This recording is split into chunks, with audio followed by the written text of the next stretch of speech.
Chapter 16 The Divine and Demoniac Natures. हरे कृष्णा। स्वागतम स्वागतम स्वागतम, सुस्वागतम सुस्वागतम सुस्वागतम। अंतर्राष्ट्रीय कृष्ण भावना भविष्य संघ इस्कॉन की ओर से प्रस्तावित भगवद वाणी श्रीमद् भगवद गीता 18 अध्याय 18 दिन 18 सत्र के अनुष्ठान के यह 16वें अध्याय के 16वें सत्र के 16वें दिन के अनुष्ठान में आए आप सब भक्तों का, धर्म प्रेमियों का, कथा प्रेमियों का, सत्संग प्रेमियों का, अतिथियों का, आजीवन सदस्यों का, श्रोताओं का, सोशल मीडिया के माध्यम से सुनने वाले श्रोताओं का भी, और भविष्य में रिकॉर्डिंग के माध्यम से सुनने वाले श्रोताओं का भी हृदय के गहराई से प्रेम पूर्वक हार्दिक स्वागत करते हैं। आप सब श्री श्री राधा गोविंद देव जी के शुभकामनाएं स्वीकार करें, श्रील प्रभुपाद जी की कृपा प्राप्त करें। कहते हैं कि जब संसार के लोग हमें चुनते हैं तो हमें संसद में स्थान मिलता है, और भक्तों जब भगवान हमें चुनते हैं तो हमें सत्संग में स्थान मिलता है। इसलिए जो भगवान से करे प्यार और सत्संग से कैसे करे इनकार, जो प्रभुपाद जी से करे प्यार और सत्संग से कैसे करे इनकार। भक्तों, आज हम आप सब अत्यंत भाग्यशाली हैं। श्री श्री राधा गोविंद देव जी के परम अनुकंपा महती कृपा हेतु की कृपा से उनके छत्र छाया के आधीन आश्रय प्राप्त हो रहा है, और उनके चरण कमलों में सेवा का सु अवसर भी प्राप्त हो रहा है। और उन सेवाओं में भी मानव देह में प्राप्त होने वाली जो सर्वोच्च उत्कृष्ट सेवा है, वह है सत्संग का, श्रवण का, कीर्तन का लाभ मिल रहा है।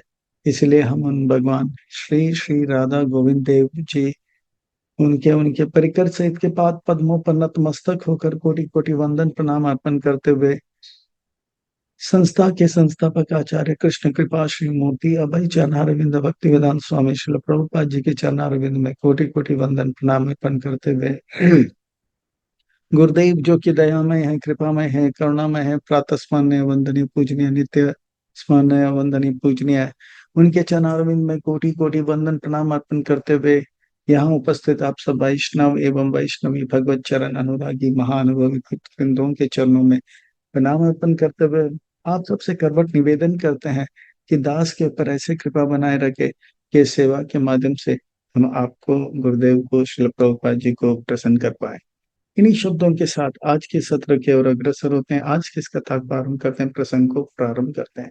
श्रीमद् भगवद गीता बड़ा पावन है, पवित्र है, मंगल है, शुभ है, दिव्य है, आध्यात्मिकता से लबालब भरा हुआ है, भक्ति से रचा पचा हुआ है, हम भक्तों के लिए हितकारक है, कल्याणकारक है, लाभदायक है। क्योंकि श्रीमद् भगवद गीता का अर्थ है सुंदर भगवान का गीत, सुंदर भगवान का गीत। श्रीमद् का अर्थ होता है सुंदर, भगवत का अर्थ होता है भगवान का, गीत का अर्थ होता है गाना।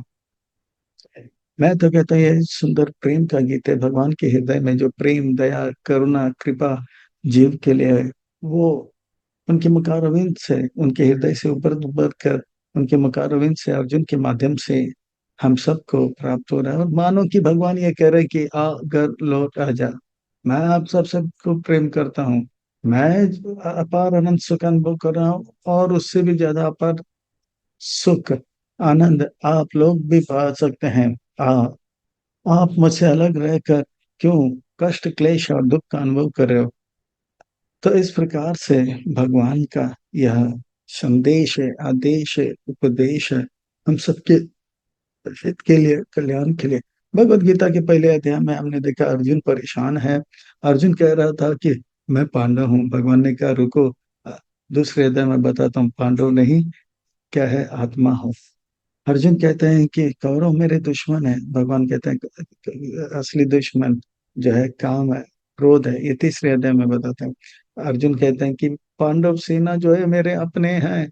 तो चौथे अध्याय में और पांचवें अध्याय में भगवान बताते हैं गुरु और भगवान जो है हमारे असली अपने हैं। जब हमको पता लग जाता है कि हम आत्मा है और काम क्रोध हमारे दुश्मन बाहर नहीं अंदर है, और गुरुजन और भगवान हमारे अपने हैं, तो भगवान का योजना स्पष्ट हो जाता है। तो एक ही न गुरु नंदना, एक चित होकर उसमें लग जाना चाहिए। इसे कहते हैं छठा अध्याय ध्यान योग। अब भगवान के इस योजना को सेवा के रूप में और अच्छी तरह से करने के लिए अच्छा भक्त बनना जरूरी है।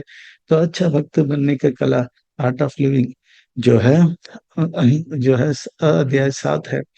स्मरण अच्छा हो तो मरण अच्छा हो जाता है।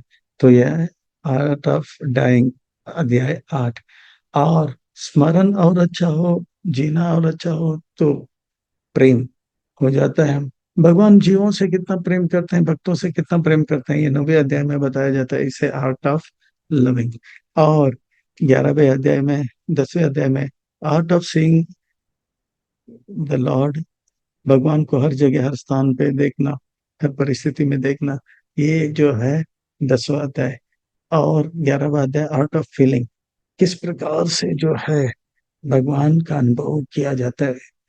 और 12वां अध्याय आर्ट ऑफ लिविंग ब्लिसफुली, किस प्रकार से परम आनंद में जिए जाए, सार है भगवत भक्ति योग।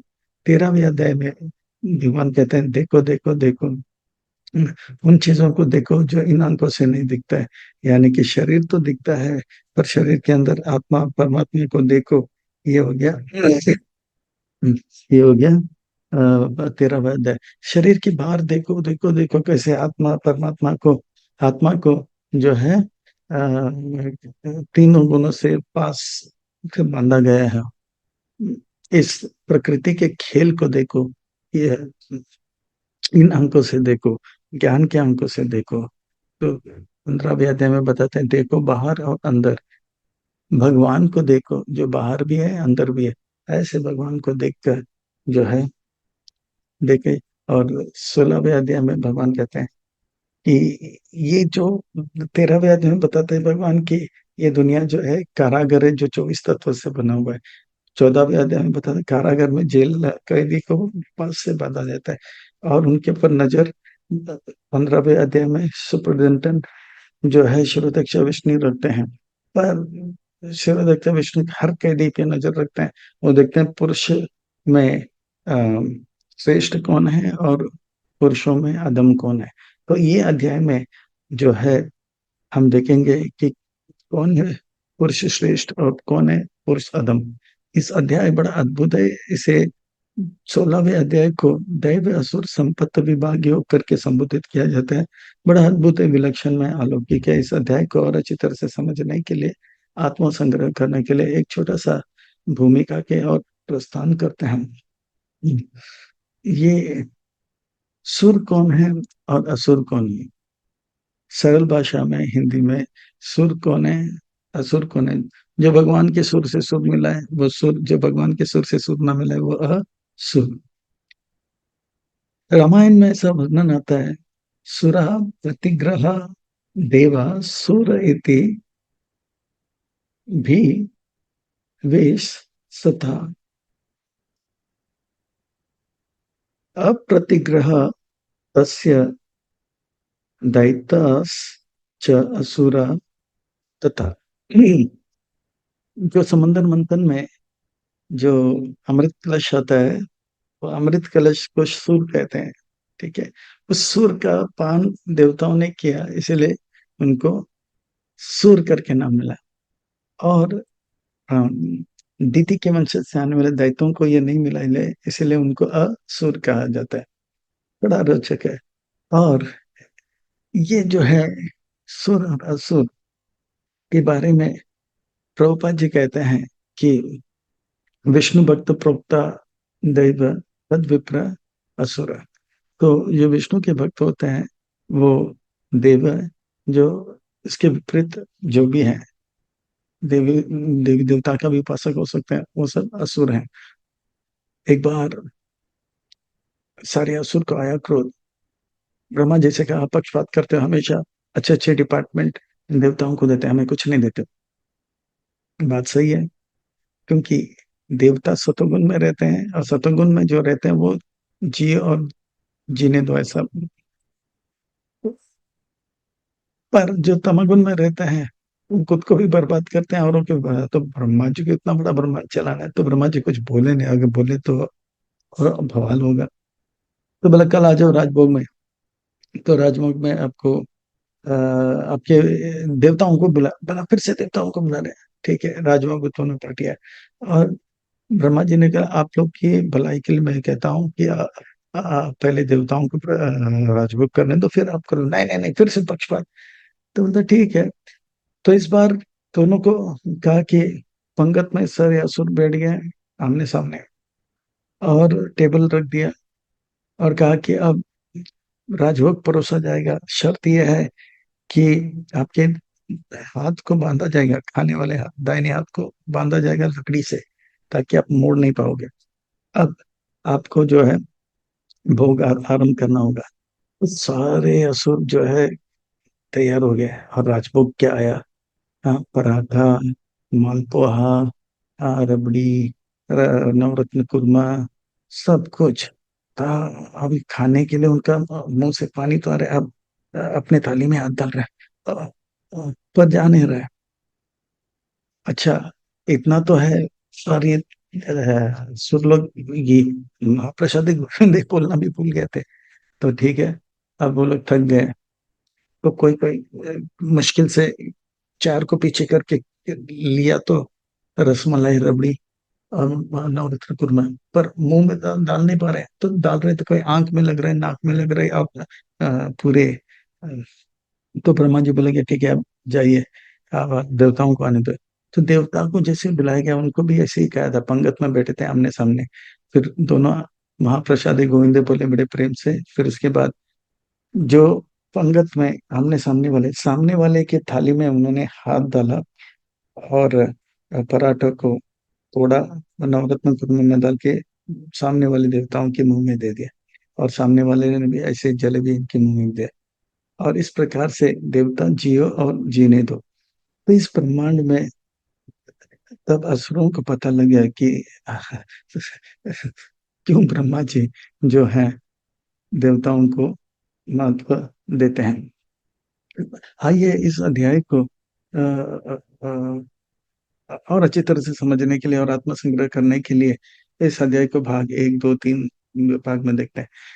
26 देवताओं का गुण, जो कि अश्वत्थ वृक्ष में जो 26 फल आते हैं, अच्छे फल, उनका वर्णन, 6 खराब फल जो है अश्वत्थ वृक्ष में वर्णन आते हैं, वो भाग 2 में देखा जाएगा। और असुरों का वर्णन आएगा, और किस प्रकार से आसुरी प्रवृत्ति को त्यागना है। उसमें से मुख्य 3 है, वो नर्क के द्वारा उसे कैसे बचें, और निष्कर्ष और प्रश्न उत्तर देखा लिया जाएगा। बड़ा रोचक है, अद्भुत है, विलक्षण है ये अध्याय। और विलंब न करते हुए और देर न करते हुए हम इस अध्याय के और प्रस्थान करते हैं, गोता लगाते हैं, रसपान करते हैं, और इसका आनंद लेते हैं। श्री भगवान वाच। फिर से व्यास मुनि कहते हैं, श्री भगवान वाच अतः, यह व्यास मुनि का यह अभिप्राय है कि सुंदर महत्वपूर्ण व्यक्ति कुछ कहने वाले हैं, यानी कि सुंदर महत्वपूर्ण बातें बताएंगे। यानी कि हमें कमर कस के बैठना चाहिए, सीट बेल्ट टाइट करके बैठना चाहिए, कमर पीठ की हड्डी को सीधा रखना चाहिए, इधर उधर की बातें ना करते हुए, इधर उधर के बातें ना सुनते हुए एक होकर ध्यान से सुनना चाहिए। हाँ, क्योंकि एक एक एक वाक्य नहीं, एक एक शब्द नहीं, एक एक अक्षर जो है सुंदर और महत्वपूर्ण है। 26 जो है देवताओं के गुण, जो कि अश्वत्थ वृक्ष के जो है उच्च फल। अभयम सत्व संसुद्धि, ज्ञान योग व्यवस्थिति, दानम दम च यज्ञ च, स्वाध्याय तप आचमम। जो अच्छा, कारागार में जो कैदी अच्छे होते हैं उनके लिए ये गुण होते हैं। जेल के अंदर, ब्रह्मांड के अंदर जो जीवात्मा सत्वगुण में अच्छे हैं, उनके लिए परमात्मा देखते हैं, अंत पुरुषोत्तम देखते हैं कि ये पुरुष श्रेष्ठ लोगों के अंदर ये गुण होते हैं। अभयम, वो कभी, क्योंकि कहते हैं ना, where there is Hari, why worry, why worry, because why worry, because here is hurry. तो no hurry, then there is worry. तो कहते हैं कि जो कृष्णदास बिंदास मायादास सदा उदास, तो भगवान का से भक्ति करने से अभय चरण रविंद अभयता प्राप्त होता है, संशुद्धि। वो अपने चित्त को पवित्र करते रहते हैं, सत्व संशुद्धि चित्त को, अपने मन को पवित्र करते रहते हैं, मन के अंदर गंदे बातें को जाने नहीं देते। अभय सत्वम संशुद्धि, जैसे वो मंत्री जो है उनका हम देख सकते हैं, वो अभय था, वो बोला राजा को, बोला जो भी होता है अच्छे के लिए होता है, बाकी सब अंदर के माने बोले अरे अरे ये बुरा हुआ। तो इस प्रकार से अभयम सत्व संशुद्धि, और उसे जेल में भी डाला तो रोया नहीं, तो और अच्छा जप करने लग गया, ज्ञान योग अवस्थित, और पूरी तरह से ज्ञान में रहता है। उस प्रकार का ज्ञान नहीं कि ये निराकार निर्विशेष ब्रह्म है। वो भगवान का दिव्य नाम रूप गुण लीलाओं में और मग्न होता है, और मग्न होता है, और मग्न। श्री राधिका माधुर्य अपार, माधुर्य लीला गुण रूप नाम प्रतिशन आस्वाद करते हैं, प्रतिशन आस्वाद लनन लुपस्य वंदे गुरु शनि। दान, दानम, वो दान देते हैं। दान किस चीज का देते हैं? ज्ञान का दान देना, धन का दान देना, खुशियों का दान देने से खुशियां बढ़ता है, धन बढ़ता है और ज्ञान बढ़ता है। और वो जानते हैं सब कुछ भगवान का है, और भगवान की सेवा में लगाना है। दाम, दम का अर्थ होता है इंद्रियों को नियंत्रित करके रहता है। वो आंखों से गलत चीज को नहीं देखता है, कानों से गलत चीज को नहीं सुनता है।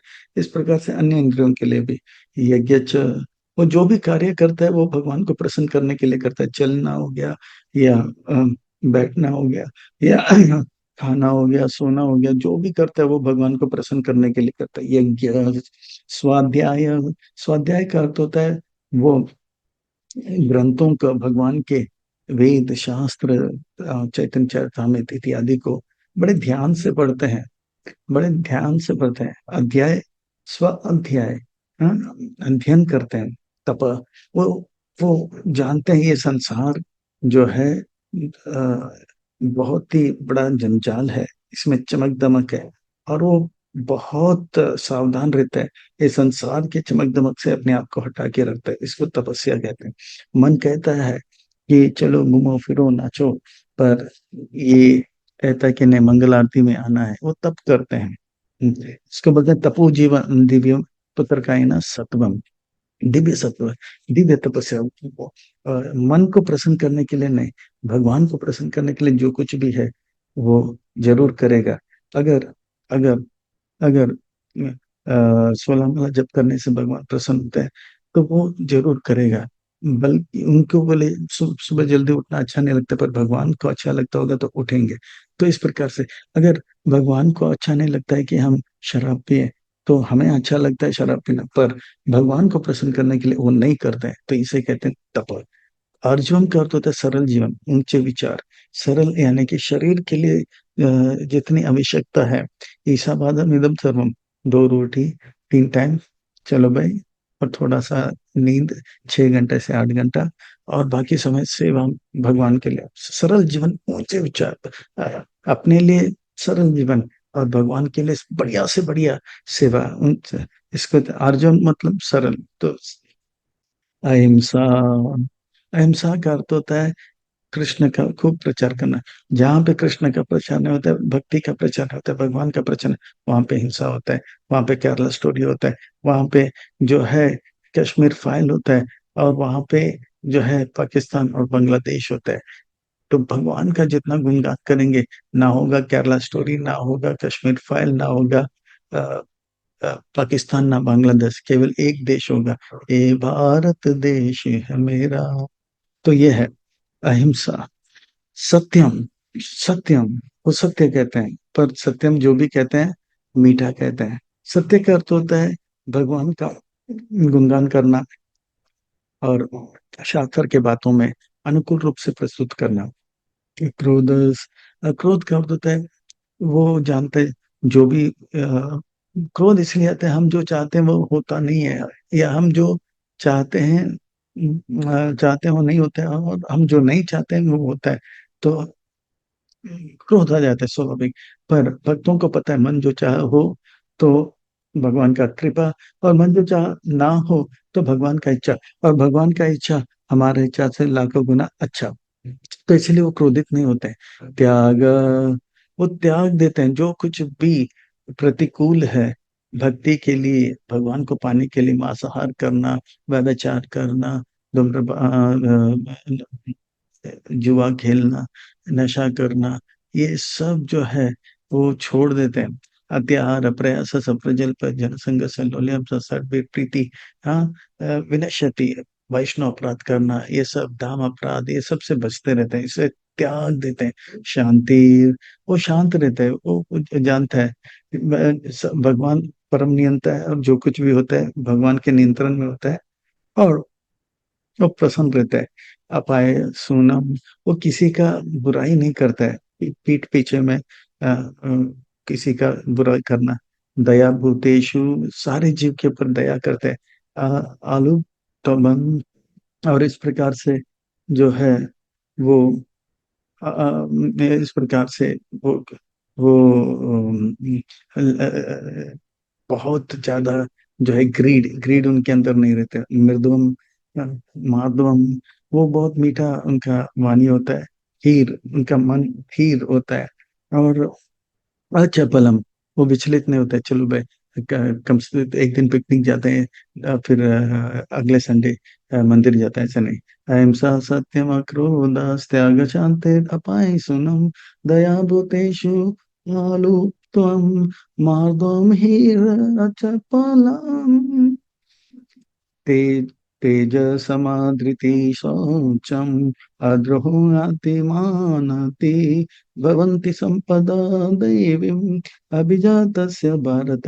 हे भरतवंशी अर्जुन, ये जान लो अभिजात से, इस जो जो देव गुण वाले होते हैं, वो इन 26 26 संपत्ति से जो है जन्म होता है, या बाद में इसे संग में अच्छे देवता, अच्छे भक्तों के संग में भी प्राप्त किया जा सकता है। तेज, उनके भक्ति से जो है, पवित्रता से जो है एक तेज आता है। और क्षमा, वो दूसरे की गलती को माफ कर देते हैं। और धृति, वो जो है अपने लक्ष्य के प्रति जो है बहुत दृढ़ता धारण करते हैं। सोचम, वो शरीर को पवित्र रखता है, मन को पवित्र रखता है, अपने आजू बाजू के इलाके के जो है पवित्र रखता है। क्योंकि अंग्रेजी में कहावत है, godliness is cleanliness is next to godliness, यानी कि साफ सफाई हमें भगवान की ओर लेकर जाता है। अद्रोह, मानीति, वो अपने नाती नाती माने थी, वो अपने लिए मान का अपेक्षा इति आदि नहीं करता है। अद्रोह का अर्थ होता है वो अपने सेवा में जो है और अच्छा पक्का रहता है, एकदम पक्का रहता है। और नायति, वो जो है किसी भी प्रकार से जो है किसी से ईर्ष्या नहीं करता है। ईर्ष्या नहीं करता, भला उसका कमीज मेरी कमीज से सफेद है, अरे उसका कमीज मेरे कमीज से सफेद है, चलो भाई भगवान का बहुत बड़ा कृपा है, उनको एक्स्ट्रा पावरफुल पाउडर दे दिया भगवान ने, पर भगवान कम से कम मुझे कपड़े तो दिए हैं। तो इस प्रकार से वो ईर्ष्या नहीं करते हैं, और अपने लिए मान का अपेक्षा नहीं करता है। कोई तो मेरा पूजा करे, अब करे, मैं भी तो कुछ हूँ नहीं, मैं नगण्य हूँ तो चूँ निकृष्ट हूँ, भगवान के भगवान के जो है अंश हूँ। भगवान विभु है, मैं अनु बाल के एक अग्र भाग के 10,000 वैसा है, और इसलिए बहुत प्रसन्न रहता है। ये जो है इन गुणों से जो है देवता लोग जन्म लेते हैं या प्राप्त करते हैं। छह जो है आसुरी संपदा, वो 26 हो गया। छह आसुरी फल जो कि वो वट वृक्ष, उल्टा वट वृक्ष में पाया जाता है, वो ये है कड़वा, हाँ, दंभो दर्प अभिमान च क्रोध परा परुष्याम एव च अज्ञानम अभिजातस्य पार्थ संपदा आसुरीम। ये आसुरी संपत्ति वाले के चेब है, उनको घमंड रहता है, भला वो फटीचर रहता है, उनको घमंड रहता है कि वो कुछ है। अरे हम जो भी हैं भगवान की कृपा से हैं, है ना। जब हम छोटे थे तो हम चल भी नहीं पा रहे थे, अभी चल रहे हैं तो ये जो है, हम खाली हाथ आते हैं और खाली हाथ जाते हैं, पर जन्म और मृत्यु के बीच में थोड़ा सा धन मिल गया तो घमंड आ जाता है, मेरा मेरा मेरा नहीं। भगवान की कृपा से कुछ समय के लिए हमें दिया है। और जो है दर्पो बहुत जो है एक तो घमंड होता है, फिर दूसरा बहुत ही जो है बहुत ही बुरी तरह से लोगों के साथ व्यवहार करते हैं दर्पो। ठीक से व्यवहार नहीं करते हैं, एकदम जो है बुरी तरह से व्यवहार करते हैं, लेकिन बाकी सब नीचे तुच्छ है, निकृष्ट है, इस प्रकार से, और अपने आप को बड़े मानते हैं। और इस प्रकार से अभिमानश्च, और अपने अपने अपने लिए अपने आप को बहुत बड़ा मानते हैं, भले जो है उसके पास एक फटा हुआ कपड़ा है पर भाड़े में सूट बूट लेके घूमते हैं जैसे कि दुनिया का सबसे बड़ा सेठ। ये दिखावापन बहुत होता है, और उनके अंदर गुस्सा बहुत होता है। थोड़ा भी उनकी बातों को नहीं माने तो एकदम से गुस्सा हो जाता है ना। और उनके वाणी में कर्कश होता है बहुत, और ऐसे बातें बात करते हैं जिससे कि सामने वाले को बहुत जो है ठेस लगता है, कष्ट लगता है, दुख लगता है। और वो अज्ञान में रहते हैं, अज्ञान में रहते हैं, यानी कि वो अतिहार करते हैं, प्रयास करते हैं, प्रजल्प करते हैं, जनसंग सलोलियम, जो ये गलत काम करते हैं, पाप में रहते हैं। तो इस प्रकार से अर्जुन, कृष्ण समझो, अर्जुन समझो, ये सब जो है देवी देवता का संपत्ति है। तो कृष्ण मेरा क्या योग्यता है? मुझे लगता है कि मैं भी कभी कभी मेरे भाई से गुस्से में बात किया अज्ञान में, और कभी कभी मेरे अंदर भी घमंड था, और मैं कभी कभी अपने आप को बड़ा भी मानता था। मुझे लगता है मैं भी आसुरी संपदा से व्यक्त हूँ, और मैं भी लोगों को जान से मारने वाला हूँ। मुझे लगता है कि मैं नर्क जाता हूँ। नहीं अर्जुन नहीं, आप जो है दैवी संपदा से युक्त हो, आसुरी संपदा से नहीं। आसुरी संपदा क्या है, मैं इससे थोड़ा विस्तार में बताऊंगा। दैवी संपद विमोक्षया निबंधस्य सुरीमता मासु च संपदम देवीम अभिजात हि पांडवा। हे पांडु के पुत्र अर्जुन, जो आप जो है दैवी संपदा से जन्म लिए हो ना। हाँ, और जो है ये जो देवी संपदा है वो विमोक्षी, मुक्ति की ओर लेके जाता है, जेल से बाहर निकालता है। और आसुरी जो संपदा है वो उसको और जेल में डालता है, हाथ कड़ी और पांव कड़ी के उनको और कस के बांध दिया जाता है। पर आप अर्जुन देवी संपदा से युक्त हो। आपको अगर लग रहा है कि आप सूरी संप्रदाय, वो गलत है। मैं अभी बताता हूँ। इस संसार में शुरू से ही दो दो देव और संपदा जो है जीव पाए जाते थे। दो भूत सर्गो लोके अस्मिन् देव असुर एव च दैव विस्तार विस्तार स प्रोक्ता असुरं पार्थ मे शृणु। अब मैं विस्तार में आसुरी प्रवृत्ति का वर्णन करूंगा, और आपको स्पष्ट हो जाएगा कि आप आसुरी प्रवृत्ति में जन्म नहीं लिए। और देवी गुणों का मैंने बहुत ही सुंदर से विस्तार से वर्णन किया है। अब जो है जान लो क्या है। प्रवृत्तिं च निवृत्तिं च जनन विदुरासुरा न शौचं नापि चार चारो न सत्यम तेषु विद्यते। जो आसुरी प्रवृत्ति वाले होते हैं वो जो है जैसे जैसे च, बताया जाता है, नाम दुष्कृति न मूढ़ा प्रपदन्ते नराधमा आसुरी भाव आश्रित तो इस प्रकार से जो है माया परीत ज्ञान आसुरी भाव आश्रित, ये जो है मूढ़ लोग होते हैं, विमूढ़ लोग होते हैं। और जो है मूढ़ और विमूढ़ के बीच में ये माया, ये जो है उनको पता नहीं होता है क्या करना चाहिए क्या नहीं करना चाहिए। जो नहीं करना चाहिए वो करेंगे, जो करना चाहिए वो नहीं करेंगे, जो बोलना चाहिए वो नहीं बोलेंगे, जो नहीं बोलना चाहिए वो बोलेंगे, जो सोचना चाहिए वो नहीं सोचेंगे, वो जो नहीं सोचना चाहिए वो सोचेंगे। उनके अंदर स्वच्छता नहीं रहता है, वो खाने पीने में भी स्वच्छता नहीं है, पहनने में भी स्वच्छता नहीं है, स्नान करना कब करना, कब उठना उनको पता नहीं है। वो रात को खाओ पियो, दिन को आराम करो, मुंबई से आया मेरा दोस्त, दोस्त को सलाम करो, इस प्रकार से उनका व्यवहार भी बहुत खतरनाक होता है। और वो सत्य तो से तो दूर रहते हैं, झूठ में रहते हैं, क्यों वो लोग झूठ बोलते हैं, क्यों सत्य नहीं बोलते, इनकी दर्शन क्या है? बताता हूँ अर्जुन, बताता हूँ। सत्यम अप्रतिष्ठां ते जगत आहुरनीश्वरम अपर संभूतम किमन्यात् कामायतकम। ये आसुरी प्रवृत्ति वाले हैं, वो बहुत ही कामुक होते हैं।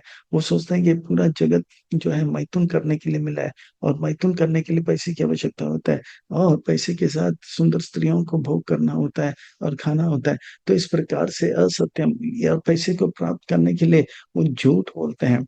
असत्यम अप्रतिष्ठा, हम वो कहते हैं कि ये संसार जो है, हम बड़ा भाग मानुष तन बना, तो ये बड़े भाग्य से मनुष्य तन मिला। ये तो है। दास गोस्वामी कहते हैं, सुर दुर्लभ संतन घावा, पर बड़ा भाग्य मनुष्य तन पाओ। बोला कि ये मिला तो मिला, अब तो भोगेंगे तो भोगेंगे। भोगने के लिए मिला है, भजन करने के लिए मिला, ये नहीं। बोलते फिर कब मिलेगा पता नहीं, जो भी है भोगो, सुंदर स्त्री को भोगो, अच्छे खाने को भोगो। अरे भोगने के लिए ही है तो सब कुछ, सब कुछ आस्वादन करना ही है। तो पोटेशियम साइनाइड ले लो, आस्वादन करो और बोलो स्वाद क्या है। तो विचार करना चाहिए, शास्त्र में कुछ बातें बताएं कि ये नहीं करना है तो नहीं करना है, पर ये ऐसे नहीं। असत्य वो कहते हैं कि ये संसार सत्य नहीं है, अप्रतिष्ठम, इसका कोई स्रोत नहीं है।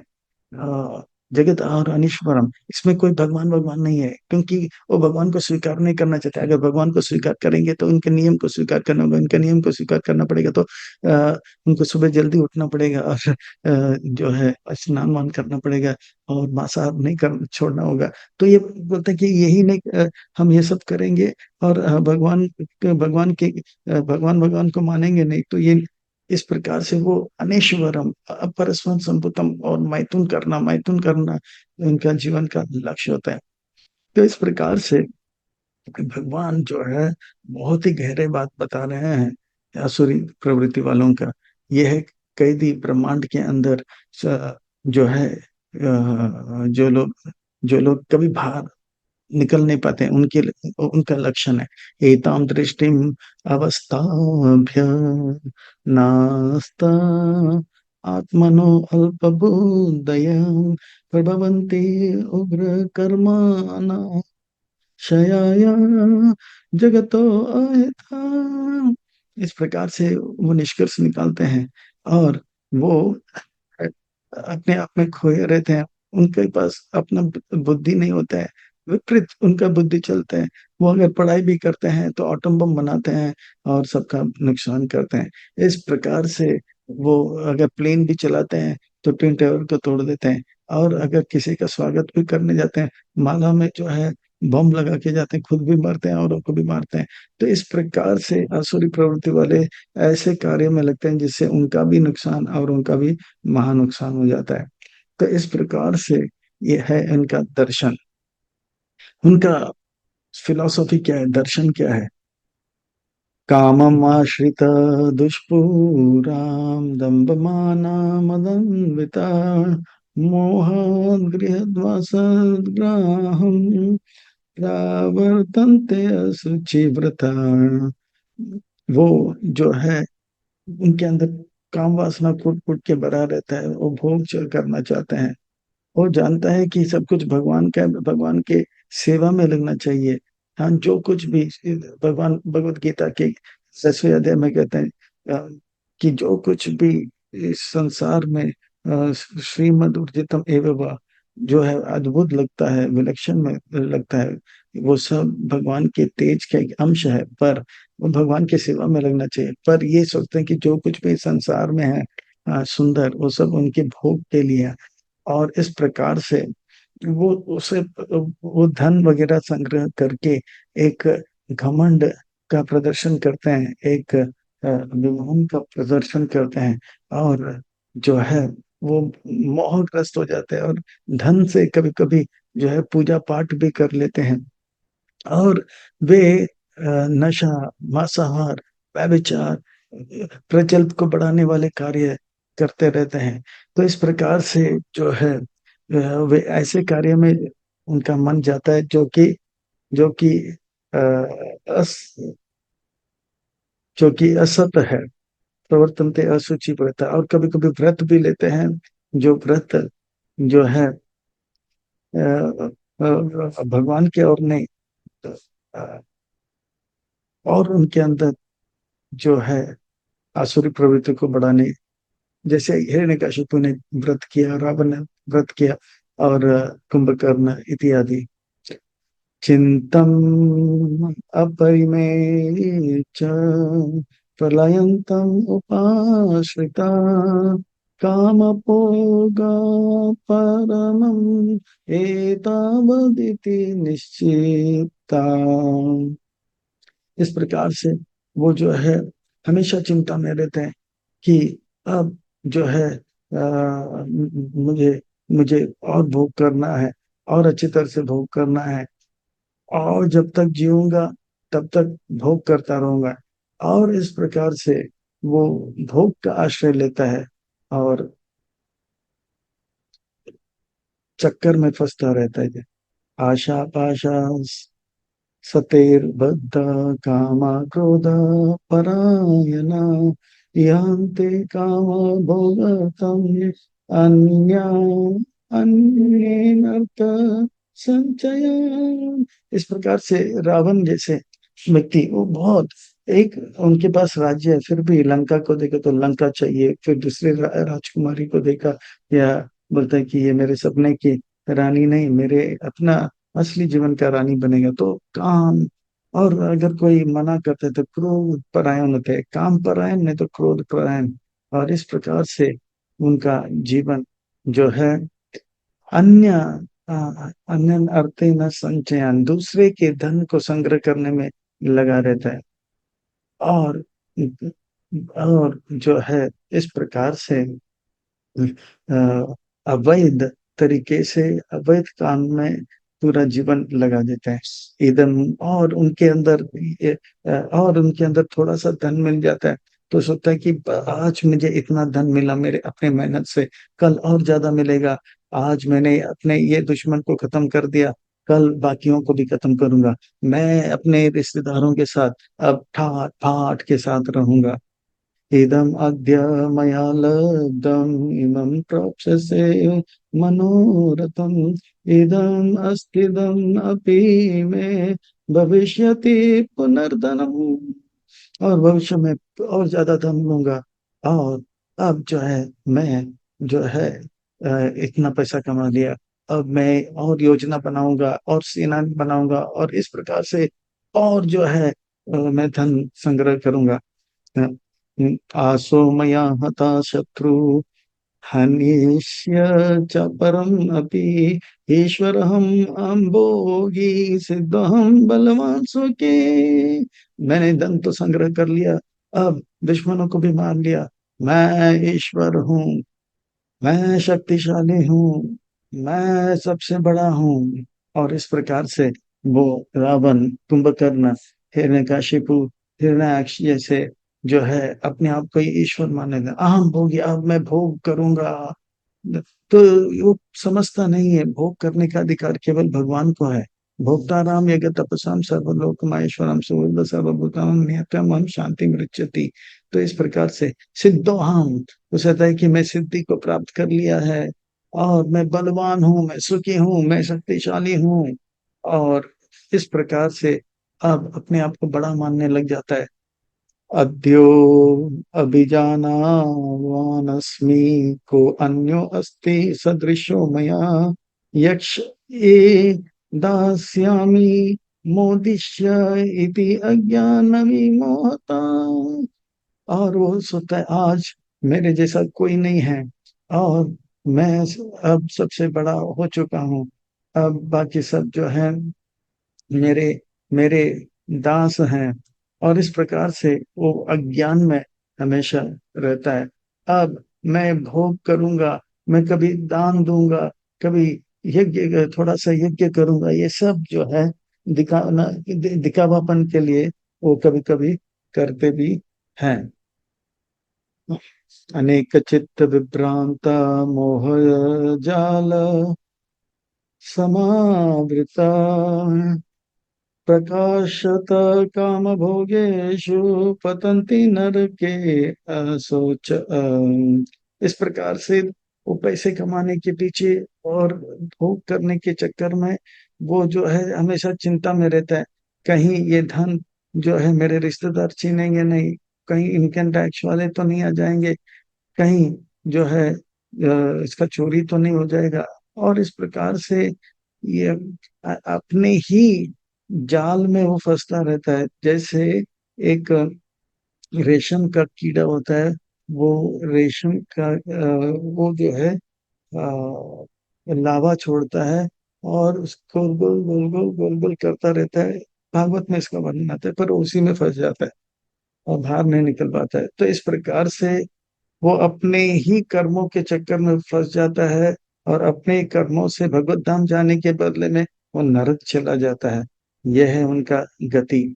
आत्मा संभावित स्तब्ध दान मान मदान्विता यजन्ते नाम यज्ञे ते दम्भेन विधि पूर्वकम।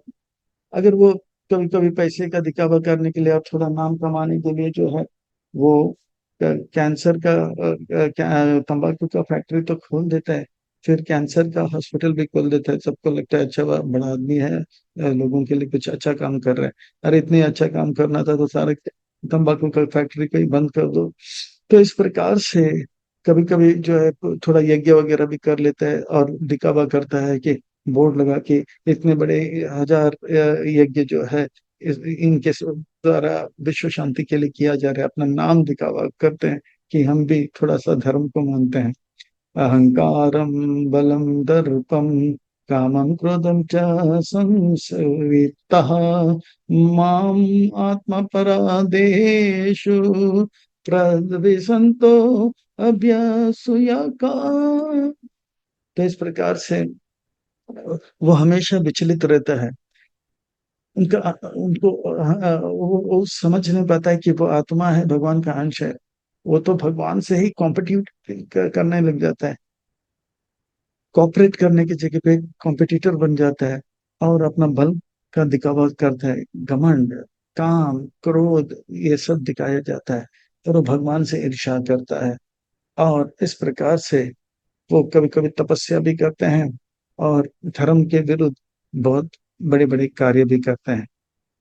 हो कृष्ण, ऐसे लोगों का क्या गति होगा? बताता हूँ अर्जुन, बताता हूँ। तान अहम द्विषता क्रूरां संसारेषु नराधमम् क्षिप्यामि अजस्रम अशुभम आसुरीव एव योनिषु। उनको मैं आसुरी योनि में डाल देता हूँ, यानी कि वे जानवर के शरीर को प्राप्त कर लेते हैं, नरक में चले जाते हैं। क्षिप्यामि अजस्रम, उनको जो है बहुत अशुभ जीवन प्राप्त हो जाता है।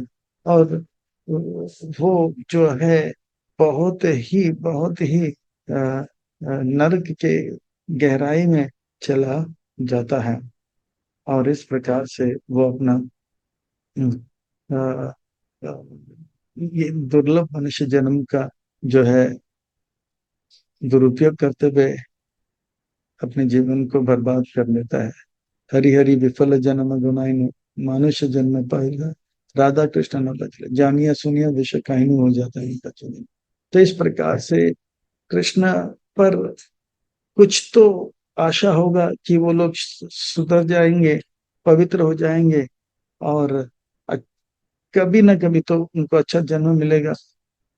पर कृष्ण, आप तो सब कुछ करने में सक्षम है, आप सत्य संकल्प हो, आप चाहे तो उनको जो है रिहा कर सकते हो। ऐसा क्यों नहीं आप उनको बचाते हो? मैं बचाना चाहता हूँ अर्जुन, पर वो मुझसे इतना नफरत करते हैं, मुझसे इतना दूर जाना चाहते हैं, मेरे बातों को स्वीकार करना नहीं चाहते, मेरे आदेश उपदेश संदेश को ठुकराते हैं और मेरे भक्तों को भी बहुत कष्ट देते हैं। आसुरीं योनि आपान मूढ़ा जन्मनि जन्मनि माम प्राप्य एव कौन्तेय ततो यान्ति अधमं गतिम्। वो आना नहीं चाहते तो मैं क्या करूं? तो भगवान जो है अंग्रेजी में कहावत है, God helps those who help themselves. वो अपने आप को बचाना नहीं चाहते और तो और भगवान से नफरत करना चाहते हैं। आसुर जो है वे मूड जन्म जन्मनि आसुरी योनि को प्राप्त करते हैं और अधम गति को प्राप्त कर लेते हैं। ओ कृष्ण, इतने सारे आसुरी जो है गुणों का वर्णन किया। ऐसा लगता है कि अगर किसी को आसुरी गुणों को दूर करना है तो अनेक जन्म लग जाएंगे। तो कृष्ण ऐसा कुछ बताओ जिससे कि वो दो ऐसे आसुरी गुणों, कुछ गुणों को निकाल दे जिससे कि उनका जीवन सुधर जाए। बताता हूँ अर्जुन, बताता हूँ। तीन चीजों को तुरंत आप त्याग दो। ओ कृष्ण, क्या है वो तीन चीज? त्रिविधम नरकेश इदम द्वारम नाशनम आत्मना काम क्रोध तथा लोभ तस्मादेतत् त्रयं त्यजेत्। त्रिविधम नरकेश इदम द्वारम, तीन चीज को जो है वो नरक लेके जाता है। वो तीन चीज नरक का द्वार है। वो आत्मन, हमारा जो स्वाभाविक आनंद है, सुख है, उसे नाश कर देता है। क्या है वो तीन? काम क्रोध तथा लोभ। और काम कर देता है, मुझे कुछ चाहिए चाहिए चाहिए, कृष्ण। क्रोध कर देता है, मुझे जो चाहिए नहीं मिला तो क्रोध होता है। मुझे जो चाहिए मिल गया तो और जो है लोभ उत्पन्न होता है। तो ये चक्कर में रहता है। ये तीन को त्याग दो, काम क्रोध तथा लोभ। श्रील विश्वनाथ चक्रवर्ती ठाकुर कहते हैं कि काम वासना को दूर करने के लिए भगवान की सेवा में खूब लग जाओ। जैसे प्रभुपाद जी ने कहा, जो हिप्पी लोग जो सेक्स में बहुत पड़े थे, उनको इतना सेवा में लगाया कि उनके काम वासना जो है, रजोगुण जो है, वो चैनलाइज हो गया और वो दुरात्मा से महात्मा हो गया।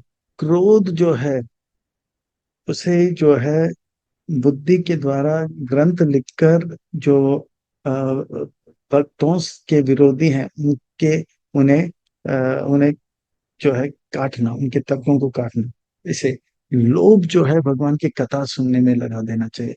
भगवान कहते हैं काम क्रोध लोभ तीन है, ये तीन जो है नरक का द्वार है। टिक टिक टिक। अगर कोई व्यक्ति बहुत ही सुंदर स्त्री के प्रति आकर्षित हो रहा है, यानी कि हाँ, काम वासना जग गया, यानी कि वो नरक का दरवाजा खटखटा रहा है, टक टक टक। अगर कोई व्यक्ति बहुत ही क्रोधित हो रहा है, भला मेरे कमीज से उनका कमीज सफेद है, उसके कमीज को बर्बाद कर देता, तो वो क्रोध आ गया, यानी कि नर्क का दरवाजा खटखटा रहा है। कोई लोभी हो रहे हैं, और पैसा, यानी कि नर्क का दरवाजा खोल। अर्जुन कहते हैं मुझे नर्क दिखाओ, नर्क। भगवान कहते हैं नर्क नहीं दिखाऊंगा, 26 से भी ज्यादा नर्क है और सब दिखाने में पूरा टाइम निकल जाएगा, वो आपको नहीं, आपके पोते को बताऊंगा। तो इस प्रकार से तीन नर्क का द्वार बता देते हैं। ये तीन को त्याग देना चाहिए। एक बार हमारे संस्था के एक अच्छे महान वैष्णव आचार्य गुरु, प्रभुपाद जी के प्रिय शिष्य, परम पूज्य श्री श्रीमद श्रीपाद नवयोगेंद्र स्वामी महाराज, बड़ा हास्य तरीके से ये बातें बताते हैं। वो बताते हैं कि एक व्यक्ति था, दिल्ली, शायद दिल्ली या मुंबई का। तो वो उसे नर्क लेकर गया था। जब नर्क लेकर गया तो यमराज ने देखा, चित्रगुप्त देखो इनका फाइल, बोला कि इन्होंने कोई अच्छा काम किया? बोला अरे जीवन में कुछ अच्छा काम नहीं किया, ये तो हरिहरि विफल जन्म गुनाइनु, मानुष्य जन्म पायला राधा कृष्ण न भजिला, जानिया सुनिया विष खाइनु हो गया। ये कभी भगवान का नाम नहीं, अरे वो गलती से किसी को दान दिया था, अच्छा, तो उनको स्वर्ग भी प्राप्त होगा और नर्क भी प्राप्त होगा। तो बोले स्वर्ग को प्राप्त करने के लिए क्या करना होगा? तो बोला ठीक है, स्वर्ग देखना चाहते हो नर्क? तो बोला कि थोड़ा पहला स्वर्ग देखता हूँ, फिर बाद में देखता हूँ। और उनको लिफ्ट में लेकर गया, और जैसे ही दरवाजा खोला, एकदम से धुआं धुआं धुआं सा, और सुंदर, सुगंधित, और मधुर, सुमधुर जो है ध्वनि सुनाई पड़ रहे हैं, गीत सुनाई पड़ रहे हैं, अप्सरा लोग स्लो मोशन में डांस कर रहे हैं। वो बोला अरे वाह वाह वाह, बहुत अच्छा लगा। अब नर्क जाना है। तो नर्क जब लेकर गया एकदम से नीचे, तो जैसे दरवाजा खुला, अंधेरा रोशनी, अंधेरा रोशनी, अंधेरा रोशनी, ducting ducting ducting ducting ducting ducting. अरे अरे अरे अरे अरे अरे, बहुत ही अच्छा। फिर देखा कोई शराब पी रहा है तो कबाब खा रहे, कोई शबाब कर रहा है, वाह। वो बोला तो ये तो हमारा दिल्ली मुंबई डिस्कोथेक जैसा लग रहा है, वाह। वो भी नाचने लगा। फिर ये यमदूतों ने उसे वापस यमराज के पास बोला, स्वर्ग जाना है या नर्क जाना? वैसे तो स्वर्ग अच्छा है, पर नर्क का थोड़ा पहला काट लेता हूँ, फिर बाद में देखते हैं। तो वो बहुत खुश हो गया। वाह। जैसे ही वापस नर्क लेके गया, दरवाजा खुला, लिफ्ट नीचे गया, दरवाजा खुला, एकदम गर्म, गरम, ऐसा 10,000 सूर्य जैसे ताप दे रहा है। और रेत में तीन चार जो है यमदूत उसे पासा मार के लेके जा रहे हैं। बोला, नहीं नहीं, धोखा धोखा धोखा धोखा। अरे नर्क बताया था तो डिस्को विस्को हो रहा था। हाँ हाँ, नहीं मारा उनको, बहुत मारा। पर ये था चालाक, क्योंकि दिल्ली का या बम्बई का था। तो जो है पकड़ा पकड़ी, साकली कबड्डी, लंगड़ा लंगड़ी में एक्सपर्ट था, वो डॉज मार के आ गया। और बोला, धोखा धोखा धोखा। बोला, क्या धोखा? बोला, जब आपने बताया नर नर, तब चमक दमक था, डिस्को था, ये था वो था। और मुझे जब लेके गया था, उन्होंने दूसरी जगह पे लेकर गया। बोला, दूसरा जगह नहीं, वही असली नर्क है। पर वो चमक दमक क्या है? वो हमारा एडवर्टाइजमेट डिपार्टमेंट है। क्या? Advertisement department? अगर ये एडवर्टाइजमेंट नहीं बताते हैं तो लोग नर्क में नहीं जाएंगे। तो सच सच में इस संसार में, हम मुंबई में हो या दिल्ली में हो या कहीं पे भी हो, इस प्रकार का जो चमक दमक है, शराब शबाब कबाब, ये सब से बच के रहना, क्योंकि ये नर्क का दरवाजा है। तो इस प्रकार से जो है तीन नरक का द्वार का वर्णन करते हैं। इसे हमें तुरंत त्याग देना चाहिए। एतेर्विमुक्ता कौन्तेय तमद्वारे त्रिभिर्नरा आचरति आत्मना श्रेय ततो याति परम गति। और जैसे ही ये तीन चीज को त्याग लेंगे, हम ये तीन नर का दरवाजा को त्याग लेंगे, आचरण हमारा अच्छा होने लगेगा, और श्रेयस्कर होगा, उत्तम हो जाएगा, और हम परम गति को प्राप्त करेंगे। हे कृष्ण, ऐसे भी लोग हैं जो शास्त्र को पढ़ते हैं शुरू में, फिर बाद में शास्त्र की बातों को त्याग देते हैं। पर वो जो है प्रहलाद महाराज जैसे अच्छे भक्त भी नहीं है, और हिरण्यकशिपु जैसे बुरे जो है असुर भी नहीं है। उनका क्या होगा? यह शास्त्र विधिम उत्सृज्य वर्तते कामकारता ना सा सिद्धिम आपनोति ना सुखम ना पराम गतिम। जो इस प्रकार से शास्त्र की बातों को अस्वीकार कर लेता है और अपनी तरीके से बाद में जीने लग जाता है, पर बहुत बुरे काम भी नहीं करते हैं, वो जो है अपने जीवन में सिद्धि को प्राप्त नहीं करेगा, और सुख भी नहीं प्राप्त करेगा, परम गति को भी प्राप्त नहीं करेगा। वो जन्म मृत्यु के चक्कर में फंसा रहेगा। इसलिए तस्मात् शास्त्रम प्रमाणं ते कार्य अकार्य व्यवस्थितो ज्ञात्वा शास्त्रम विदान उक्तम कर्म कर्तुम इहर्षि। तो इसलिए हम सबको जो है शास्त्र की बातों को अपने जीवन में उतारना चाहिए। प्रभुपाद जी की कृपा से जाने अनजाने में हम वो कर रहे हैं, जो भक्त बन जाते हैं वो जो है बड़े अच्छी तरह से प्रभुपाद जी की आज्ञा का पालन कर रहे हैं। वो शास्त्र से लिए हुए बातें हैं, और शास्त्र में बताया गया है कि मनुष्य जीवन का सदुपयोग करना है, और ये जो मौका मिला है हमें, इसे खोना नहीं, अभी नहीं तो कभी नहीं। हमें कहीं अटकना नहीं, लटकना नहीं, भटकना नहीं। हमें यहाँ तक आए हैं और यहाँ से हमें आगे जाना है। तो इसका पूरा लाभ लें। तो हम जो है सुर जैसे प्रहलाद महाराज, और असुर यानी कि हिरण्यकशिपु जैसे नहीं है, पर बीच में है, तो शास्त्र की बातों को अच्छी तरह से स्वीकार करके अपने जीवन को सार्थक करना है। सुर का अर्थ होता है जो भगवान के भगवान के सुर से सुर मिलाए वो सुर है, जो भगवान के सुर से सुर न मिले वो असुर है। तो हमें जो है असुर और सुर, अपने हमारे अंदर जो असुरी प्रवृत्ति है उसे त्याग करके हमारे अंदर जो है सुर, दैवी संपदा है, उसे जागृत करना है। अगर कोई पूछे कि अगर एक छोटा सा बालक था, अपने दादाजी से बोलते हैं, पिता दादाजी, एक काला कुत्ता, उनके पास दो कुत्ता था, काला और सफेद, कौन सा कुत्ता पहलवान बनेगा? तो दादाजी ने कहा जिस कित्ते को आप खिलाओगे वो पहलवान बनेगा। इसी प्रकार से हमारे अंदर ही रावण है, हमारे अंदर ही जो है हनुमान है। तो हम जो है अगर भक्तों का संग लेंगे तो हमारे अंदर दैविक गुण जागृत होगा। तो हमें चाहिए दैविक गुण को जागृत करें, अपने जीवन को सार्थक करें और अपने अच्छे भक्त बने, औरों को भक्त बनाएं और गुरु प्रभुपाद जी को प्रसन्न करके अपने जीवन को सार्थक करें। हरे कृष्णा।